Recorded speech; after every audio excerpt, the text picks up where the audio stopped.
예, 안녕하세요. 강정훈 평가사입니다. 자, 이번 시간에는 손실보상의 기준에 대해서 공부해 보도록 하겠습니다. 자, 헌법상 손실보상의 기준은 우리 헌법 제23조에서 법률에 따라 정당한 보상을 지급해야 한다라고 규정하고 있는데요. 그러면 이제 정당한 보상의 원칙을 취하면서 구체적인 보상의 산출 기준을 법률에 유보하고 있습니다. 그래서 그러면 이제 정당한 보상이 무엇인가에 관해서 학설의 대립이 있는데요. 먼저 결론부터 말씀드리면은 우리나라 통설 판례는 완전 보상설을 취하고 있습니다.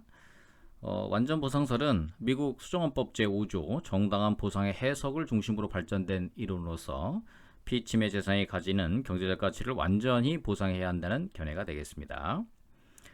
상당 보상설은 독일기본법 제14조 3항에 공익과 관계 당사자의 이익이 정당한 형량하에 보상해야 한다는 해석을 중심으로 발전된 이론으로서 손실보상은 재산권의 사회적 구속성과 침해행위의 공공성에 비추어 사회 국가 원리에 바탕을 둔 조화로운 보상이면 족하다, 이런 견해가 되겠습니다.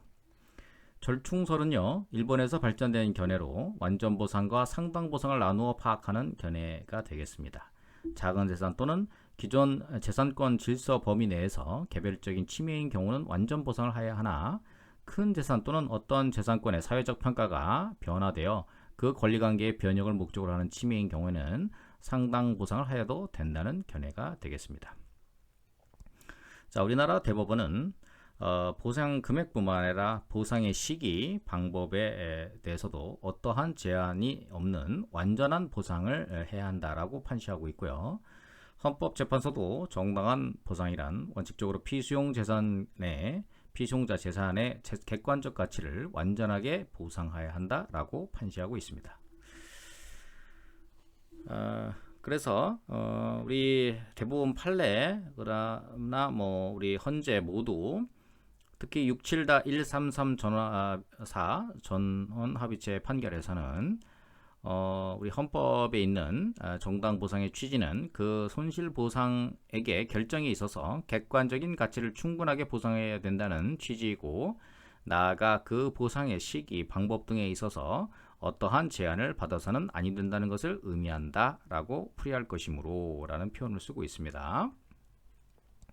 9인후 2131 대법원 판결에서도요, 정당한 보상이라 함은 판례를 읽어보고 있습니다. 원칙적으로 피수용 재산의 객관적인 재산 가치를 완전하게 보상해야 한다는 완전 보상을 뜻하는 것이라 할 것이나, 투기적인 거래에 의해서 형성되는 가격은 정상적인 객관적 가치, 계산 가치라고는 볼 수 없으므로 이를 배제한다고 하여 완전 보상의 원칙에 어긋나는 것은 아니다, 이렇게 판시하고 있고요.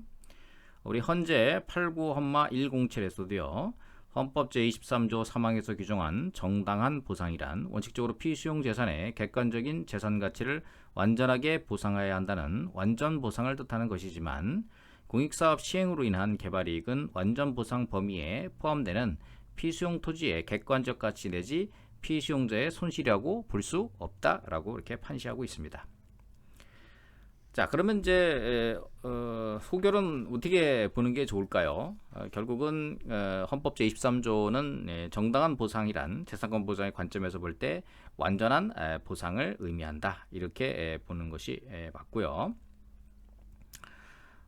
그 다음에 우리 그 보상의 구체적인 기준 및 방법에 있어서는 완전 보상 원칙에 반하지 않는 한도 내에서 어떤 면에서 보면 이제 입법자의 재량이 어느 정도 부여되어 있다, 이렇게 볼 수 있겠고요. 그래서 완전한 보상은 피침해 재산의 객관적 가치를 완전하게 보상하는 것으로서 보상 금액뿐만 아니라 보상의 시기, 방법에서 어떠한 제한을 두지 않는 완전한 보상이어야 한다, 이렇게 여러분들께서 정리를 해 두시면 되겠습니다.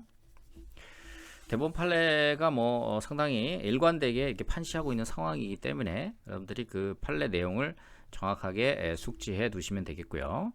그러면 이제 우리 헌법상의 보상 기준에 관련된 완전 보상에 관련된 내용을 살펴봤고요. 그러면 이제 구체적으로 토지보상법상의 손실보상의 기준은 어떻게 되느냐, 이 부분에 대해서 살펴보도록 하겠습니다. 자, 헌법의 구체화법으로서 손실보상의 1번 법적 지위에 있는 토지보상법에서는 정당보상의 실현을 위해서 손실보상의 기준에 대한 규정을 두고 있고, 이는 헌법상 정당보상 원칙을 구체화한 규정이라고 볼 수 있겠습니다. 토지보상법 67조 제1항에서요. 시가보상, 여기서 시가보상은 실거래가 시가보상이 아니고요. 때시자입니다. 때시. 그러니까 어떤 시기에 있어서의 그 가격을 보상하는 거다. 즉 67조 1항에서 보상액 산정은 협의에 의한 경우에는 협의 성립 당시의 가격을, 재결에 의한 경우에는 수용 또는 사용의 재결 당시의 가격을 기준으로 한다. 이렇게 보시면 되겠고요. 70조 제1항에서 공시지가 기준 보상을 천명하고 있습니다. 토지보상법 제70조 1항 취득하는 토지의 보상, 제1항 협의나 재결에 의하여 취득하는 토지에 대해서는 부동산 가격 공시에 관한 법률에 따른 공시지가를 기준으로 보상하되, 여기서 공시지가는 표준지 공시지가를 기준으로 한다. 이렇게 보시면 되겠고요. 그 공시기준으로부터 가격 시점까지의 관계법령에 따른 그 토지의 이용계획, 해당 공익사업으로 인한 지가 영향을 받지 아니하는 지역의 대통령으로 정하는 지가 변동률, 생산자 물가 상승률, 그 밖에 토지의 위치, 형상, 환경, 이용사항 등을 고려하여 평가한 적정 가격으로 보상하여야 한다. 이렇게 되어 있습니다. 구체적으로는 토지보상법 시행규칙 제22조 취득하는 토지의 보상에 관련돼서 몇 가지 이제 중요한 쟁점들을 설명하고 있는데요. 제1항에서 취득하는 토지를 평가함에 있어서는 평가 대상 토지와 유사한 이용 가치를 지닌다고 인정되는 하나 이상의 표준지의 공시지가를 기준으로 한다. 2항 토지에 건축물 등이 있는 때에는 그 건축물 등이 없는 상태를 상정하여 토지를 평가한다.